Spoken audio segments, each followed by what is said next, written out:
nós éramos miseráveis, né? Miseráveis. Porque aquele que tem uma casa com chão batido, não tem um vaso sanitário, e que come hoje, amanhã não sabe o que vai comer, é classificado como miserável. E era a nossa família. E mais na roça não, na roça até que a gente tinha uma vida arrumada, porque a roça, né? A roça proporciona essas coisas, né?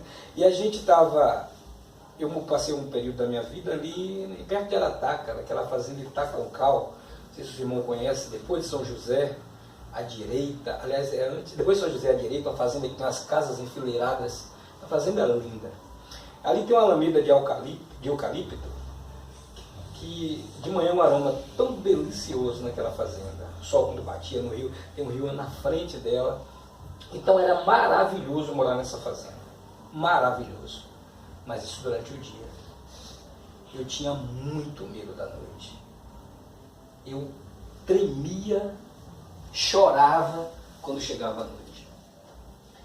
E eu ouvia muitas histórias dos meus irmãos perversos, os mais velhos, contavam histórias de assombração, de alma penada, e aqueles gritos noturnos dos pássaros, dos animais, eram como almas, né, clamando por socorro, ou perseguindo alguém. Então essas histórias ficavam todas na minha mente. E ainda na noite com dinheiro, né? Exato. Então quando chegava na roça, e chegava o horário das 7 horas da noite, na roça, vocês conhecem a história que a gente dorme com as galinhas, né? Que as galinhas dormem cedo, a gente ia para a cama muito cedo. Então quando chegava essa hora eu começava a tremer. Eu deitava na cama, normalmente eu deitava no canto, entre a parede, para comer, deu um cobertor fininho, eu me enrolava com ele ali. E aí começava a minha luta. Eu ficava orando, baixinho, pedindo ao Deus da minha mãe sempre foi evangélica, que chegasse logo o dia. Só que a noite era muito longa, muito longa. E eu ouvia os pássaros gritando, as corujas, os carcarás, e eu via as almas gritando, eu ouvia muita coisa na minha mente, eu ficava desesperado. Os cachorros latiam, os latidos dos cães era como um grito de pessoas desesperadas. E era aquilo terrível. Aí eu ficava, aí eu orava baixinho e pedia a Deus assim: Deus, que minha mãe levante e acende o fogo. Porque esse horário já era amanhã, quando minha mãe levantava para acender o fogão de lenha e fazer o café. Então essa era a hora mais feliz da minha vida. E aí eu ficava naquela angústia, pedindo a Deus que minha mãe levante, que minha mãe levante. E não demorava, eu ouvia o barulho das galinhas acordando, das panelas indo ao fogão. E aí eu abria a janela do quarto, aí entrava o sol. E junto com o sol, aquele cheiro de eucalipto. E aí eu glorificava a Deus ali do meu jeito, levantava e saía correndo para ajudar minha mãe a fazer o café. E aí eu estava no livro dizendo isso, que foi ali, 7 anos de idade, eu não esqueço disso, onde eu aprendi que o choro pode durar uma noite, mas a alegria ela vem amanhecer. Irmãos, tem cheiro de eucalipto ainda na nossa vida. Tem um sol forte para brilhar na nossa vida. Agora a gente tem que crer que tem um Deus que está providenciando essas coisas. Os irmãos estavam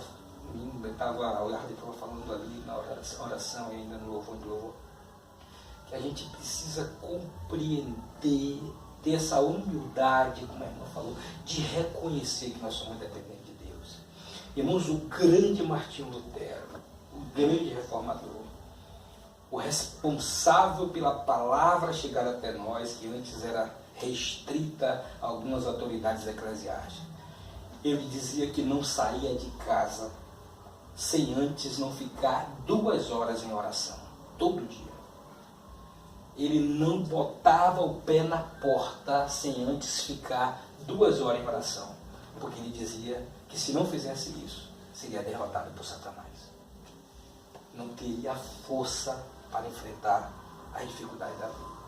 Então, irmão, se a gente acha que a gente pode, se a gente acha que a gente aguenta, que a gente é resistente, a gente vai cair.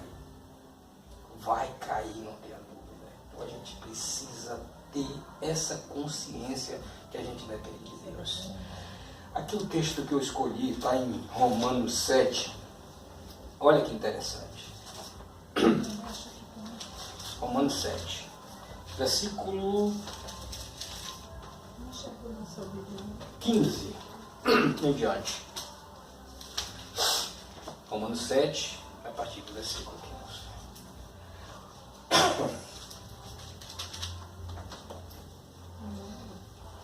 Amém? Amém. A irmã Emily está achando. Romanos 7, versículo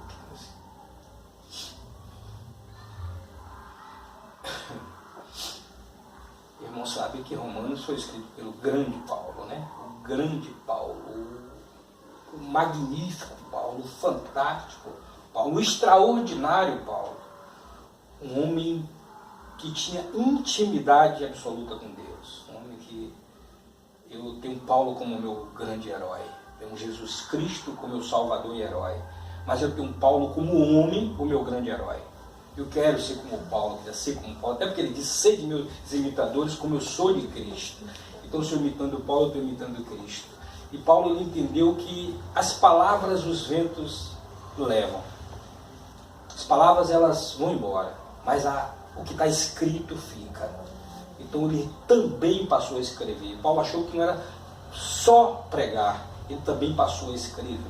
Então ele tem autor dessas cartas, assim, 12, 13 cartas, só Hebreus, que tem essa grande discussão se foi Paulo que escreveu ou não. Mas Romanos, aí Paulo está dizendo aqui no 15, porque o que eu faço não o aprovo. Vamos prestar atenção bastante nisso aqui, ó. Porque o que eu faço, Paulo está dizendo, não o aprovo. Pois o que quero, isso não faço. Mas o que aborreço, isso faço. E se faço o que não quero, consinto com a lei que é boa. De maneira que agora já não sou eu que faço, mas o pecado que habita em mim. Porque eu sei que em mim, isto é, na minha carne, não habita bem algum. E com efeito querer está em mim, mas não consigo realizar o bem. Porque não faço o bem que quero, mas o mal que não quero, esse faço. Ora, se eu faço o que não quero, já não sou eu, mas o pecado que habita em mim. Só até aí, irmãos. Irmãos, olha que interessante. Aqui parece um homem confuso. Parece um grito desesperado de um homem. Olha, eu não faço. Eu quero fazer o bem, mas não faço. E eu não quero fazer o mal, nem faço. E ele assume. Contudo, já não sou eu que faço, mas o pecado que habita em mim. Por que eu falei tudo aquilo de Paulo? Porque é ele que está dizendo isso. Então, se Paulo, um homem de oração, de intimidade com Deus, tem esses conflitos, imagine eu. Imagine você, Lara. Imagine você, Kleber. Imagine o que a gente não passa no dia a dia. A gente acorda e diz, eu não vou errar hoje, erra. A gente acorda e fala, hoje eu não vou aborrecer minha esposa. Não vou deixá-la triste, me deixa. Eu não vou entristecer minha filha, me entristece. Eu não vou errar. Eu não vou ter o que pedir perdão hoje. E tem, quando vai relacionar à noite, na hora de dormir. E é um monte de coisa, um monte de coisa. Irmãos, isso é exatamente isso. É esse pecado que habita em nós. Isso é muito difícil de compreender, irmãos. Eu vou tentar explicar isso muito rápido. Para a gente não ficar com essa aflição. Porque Deus, por que eu erro? Eu não quero errar e erro. Deus me ajuda, eu quero ser diferente e continuo sendo a mesma coisa. Então vamos tentar entender isso aqui. Irmãos, quando a gente se converte, existe uma grande confusão de conversão e convicção. A diferença é grande. Convicção é você estar convicto que essa camisa de Helena é colorida. É colorida. Aí alguém diz que ela é amarela. Aí você se convence que ela é amarela. Mas ela é colorida. Mas você está convencido que ela é amarela. Isso é convencimento. Alguém te convenceu. Mas a conversão é transformação. É mudança total de vida. É você ir para lá e agora eu vou para cá. É mudança de direção. Isso é muito complicado. Eu queria que os irmãos entendessem uma coisa. Talvez nunca falaram isso para vocês numa pregação nem. Talvez. Mas a conversão é milagre, irmão. A conversão você não consegue. É um milagre. É um milagre. Eu vou tentar explicar isso. Quando Adão pecou, Adão nasceu, irmãos, com a natureza perfeita. Adão e Eva, eles foram criados de forma... com a natureza perfeita. O que é a natureza perfeita? A natureza de Cristo, que ama, perdoa, que obedece. Não tem outra coisa a fazer a não ser obedecer. Então, para Adão e Eva era tão fácil obedecer como é respirar. Veja se você se esforça para respirar. Conversa, respira. Chora, respira. Dorme, respira. Come, respira. Não para. Então, obedecer para Adão era isso. Não tinha dificuldade de obedecer. Mas no dia que eles conheceram o pecado, é o mistério da iniquidade, que a gente não vai entrar nisso. É um mistério. Por que Adão pecou? Se ele não desobedecia. Olha que é mistério aí. Só Deus. A gente um dia vai ter a oportunidade de saber disso. Mas é um mistério que eles pecaram. Aí, irmão, nesse momento, Paulo, ele explica isso. Ele diz que Adão e Eva receberam a natureza pecaminosa. A natureza de Cristo, aquela, continua lá. Mas a natureza do pecado agora ela é abundante na vida de Adão. Agora é tão fácil desobedecer como é respirar. E aí todo mundo que nasce de Adão, nasce pecador. Todos. Eu, você, Caim, Abel. Por isso que veio assassinato. Nasceram pecadores.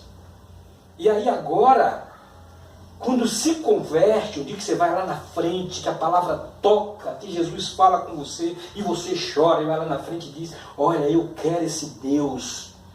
Nesse momento você recebe a natureza de Cristo viva agora. E a natureza do pecado? Continua lá, irmão. Olha o que Paulo está dizendo. Essa natureza ela fica mortalmente ferida dentro da gente. Agonizando, querendo morrer. A de Cristo ali superabundando. Você louva, você canta, você ora, você medita, você está bem com o irmão. Ali a natureza de Cristo falando. Quando você se converte, não é assim. A natureza pecaminosa, ela está lá, olha o perigo. Está mortalmente ferida. Não está morta. Está ali. A qualquer momento, irmãos, ela toma a vida. E ela vai tentar expulsar a natureza de Cristo da minha e da sua vida. Por isso que vem a gente fala as quedas. Desviou, o irmão estava na igreja, não está mais. Acontece, a natureza de Cristo está ali, mas a natureza do pecado toma vida. E quando é que isso vai acabar? E Paulo fala, um dia Jesus Cristo vai voltar aqui, irmão, o pecado não subsistirá, ele vai ter fim. Aí diz que agora tudo que é corrupto se transformará em incorrupto. Agora nós vamos receber a natureza de Cristo para sempre. Aí essa angústia vai acabar. Mas por enquanto isso não acontece, irmãos, a gente tem que estar constantemente vigilante. Em oração constante. Alimentando essa natureza. Aí agora vem um processo. Essas naturezas elas estão famintas. Uma agonizando lá, morrendo de fome. Porque ela não está sendo alimentada. Aí o que é que alimenta as naturezas? Você não sabe. Os sentidos. O que você pega, o que você cheira, o que você ouve, o que você vê. É isso aí, isso vai alimentando a natureza. Se você ouve o que a natureza do pecado gosta, irmão, você vai enchê-la. Pense numa pessoa que vive o tempo todo na pornografia, no zap, olhando o que não deve. Pense numa pessoa que está ouvindo todo dia músicas que não fala a vida, que não edifica. Pense numa pessoa que está todo dia uma piadinha, uma conversinha que não edifica. Como é que essa natureza vai ficar?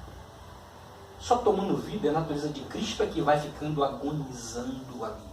Agora, se você todo dia oração, palavra, meditação, intercessão, pega na mão da esposa e oram juntos, Deus fortalece o nosso casamento, Deus fortalece a nossa vida, Deus, nós não podemos nada. Aí você vai alimentando essa natureza de Cristo, vai enchendo ela, e a natureza do pecado vai ficando lá mortalmente ferida, agonizando.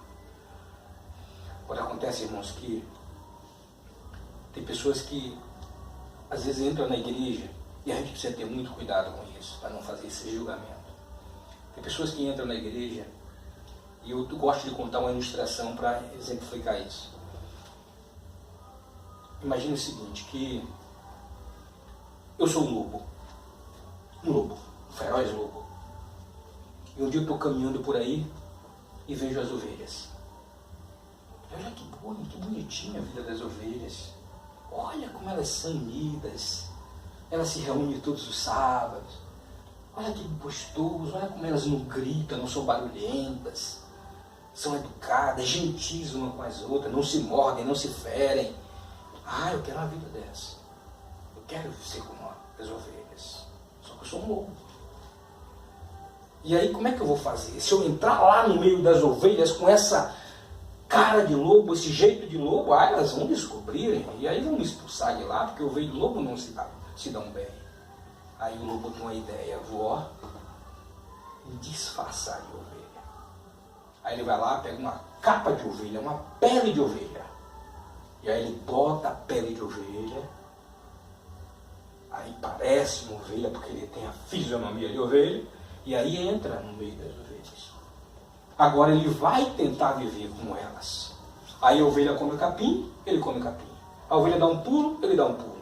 A ovelha corre para lá, ele corre para lá. Ele quer ter uma vida de ovelha. E aí na hora que ele começa a comer o capim, aí vem um problema. Porque, irmãos, lobo não foi feito para comer capim. Lobo foi feito para comer carne. A ovelha, se seus irmãos sabem, mas ela tem 4 estômagos. Todo animal que rumina tem 4 estômagos. O capim desce, e aí volta, e vai para outro estômago, e sobe. Aí onde aquilo fica ruminando, né? Ruminando. Aí o lobo não faz isso. O capim vai e desce. Não rumina. Aí ele começa a ficar triste no meio das ovelhas. O alimento não faz efeito. Começa a ficar triste, começa a definhar. Gosta das ovelhas, quer ficar com as ovelhas, mas não consegue. O alimento não tem efeito. Aí um dia, ele já está ali no meio das ovelhas, acostumando, mas o alimento não fala, ele está definhando, morrendo. Aí os pastor, ovelha não está, as ovelhas estão dormindo ali quietinha, é a noite.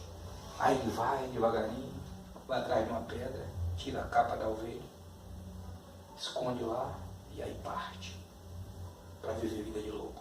Aí corre como lobo, come como lobo, grita como lobo, namora como lobo, bebe como lobo, e aí vive como lobo. Aí no outro dia, toma um banho, bota a camisa bonitinha, pega a Bíblia e vai para a igreja. Aí a gente pode estar aqui pensando, que safado esse lobo, que lobo descarado. Como pode fazer isso com as ovelhas? Como pode fazer isso, mentir para as ovelhinhas? Isso é um lobo descarado. Irmãos, o que a gente não sabe é que esse lobo pode ser eu, esse lobo pode ser você. E que esse lobo chega de noite e chora. Chega lá nas madrugadas e chora. Deus, eu não quero essa vida. Deus, eu não quero essa vida de lobo, eu quero viver como elas. Mas eu não consigo, Deus, porque eu sou lobo. Aí, irmãos, quando ele faz isso, aí vem um toque de Deus na vida dele. E agora ele é transformado numa ovelha. Agora ele não vai ter mais estômago de lobo, agora é estômago de ovelha. Aí é pele de ovelha, rosto de ovelha. Agora ele é uma ovelha. Aí ele vai viver no meio das ovelhas, vai comer como as ovelhas, vai saltar como as ovelhas, porque ele agora é uma ovelha. Aí é que a gente chama de conversão, transformação. Tem jeito. Agora é isso. Tem que se render. Tem que dizer, eu não tenho condição de fazer isso sozinho, Deus. Deus, eu preciso da tua ajuda, eu preciso do teu toque na minha vida para que me transforme.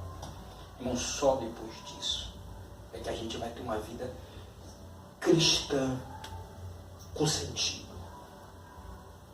Uma vida ao lado de Cristo, uma vida com Deus com sentido, sem tristeza, sem amargura.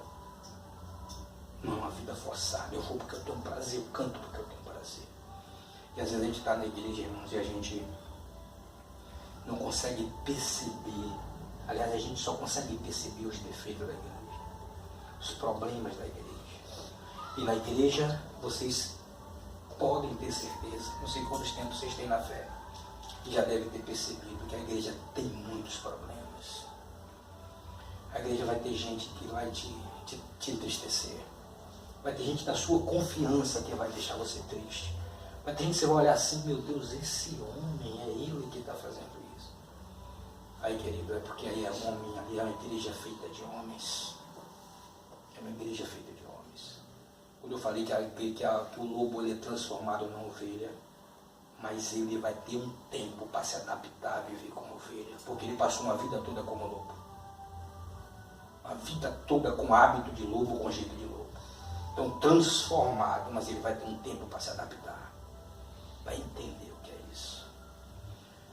Para a gente concluir aqui, eu li uma vez, acho que foi o pastor que tem seus problemas, mas eu gosto do que ele escreve, foi o pastor Marcos Feliciano. Ele escreveu uma vez, ele comparando a igreja à arca. E eu achei interessante, eu fiz até umas adaptações. Ele diz que a arca ela foi construída em 4 andares e ela cabia em média de 4 mil animais. 4 mil pares de animais, casais, então dá 8 mil animais. E na arca tinha 8 pessoas, vocês sabem, Noé e a família ali davam 8 pessoas. Então se você tem 8 mil animais, uma arca com 8 pessoas, era 1000 animais para cada pessoa tomar conta. Agora vocês já pensaram no sofrimento que era para esse povo ali? Ficaram mais de ano, 300 e não lembro quantos dias naquela arca. Vocês já imaginaram o cheiro? Eu tinha um cachorro um boxer na minha laje, não tenho mais. Meu grande parceiro, meu grande amigo. E eu todo dia ia recolher as fezes de Jimmy e dava quase 1 quilo, meu irmão, de fezes por dia. A urina dele na laje impregnava de uma forma que eu tinha que lavar todo dia para os vizinhos não ficarem incomodados. Agora vamos pensar nessa arca. 8 mil animais soltando excremento naquela madeira. 8 mil animais urinando. E a gritaria das araras, a gritaria dos macacos. Vocês imaginaram a cena? E aquela família ali dentro sofrendo e querendo sair da arca. Olha, eu vou abandonar isso aqui. Diz que na arca, lá no último pavimento, tinha uma escotilha onde de vez em quando eles saíam para respirar. Botava só o rosto para respirar. E aí se revezavam. Um ia, respirava e voltava. E diz que o escritor dizia que de vez em quando alguém chegava naquela escotilha e dizia assim: olha, eu vou pular disso aqui. Não aguento mais essa arca. Isso aqui tem mau cheiro, isso aqui tem essa gritaria, isso aqui não me dá paz, eu vou pular disso aqui. Só que quando eles olhavam lá para a água e viam os corpos boiando, as pessoas desesperadas gritando, pedindo socorro, mães desesperadas tentando salvar o filho que a água está levando, corpos já apodrecendo ali, passando por eles, mães agarradas nas árvores desesperadas, procurando por esposo, por filho, e aquela gritaria, as pessoas sendo sufocadas pela água. Eles fechavam a escotilha e diziam: olha, lá fora está ruim, aqui dentro está ruim, mas lá fora está 10 mil vezes pior. Então, irmãos, a igreja é assim.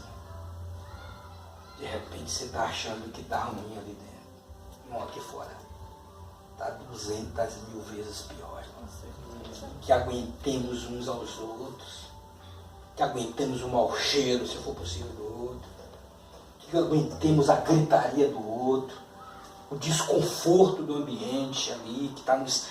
Mas a gente tem ali um Deus que qualquer hora vai acalmar as águas, vai abrir as portas e vai entrar o vento que refrigera e que nos dá consolo. Então, irmão, vamos ficar firmes nesse nosso propósito. Não nos desviemos desse chamado. Entendamos isso. A arca é a igreja e a gente vai ficar até o fim, quando a água vai baixar e as coisas vão para o seu lugar e a gente vai poder sair e ter a vida que Deus reservou para cada um de nós. Então isso vai passar. O sofrimento, o sufoco que a gente tem passado no dia a dia, um dia vai ter fim. A gente sabe nisso, a gente crê nisso, porque a palavra de Deus nos garante. Não é? E como eu disse no começo, o choro pode durar uma noite, mas a alegria, ela vem ao amanhecer. Amém? Então que Deus nos abençoe de uma semana, um final de semana na presença dEle, um sábado de devoção, de dedicação a Ele, um domingo na presença dEle, e que tenhamos força para encarar mais uma semana que vem pela frente. Amém, queridos? Que Deus nos abençoe. Uma hora muito abençoada, irmão. Amém, irmãos. Louvado seja Deus. Como ela falou no começo, que tá aqui quem deveria estar, né? Então, Amém. Louvado seja Deus. Amém. Vamos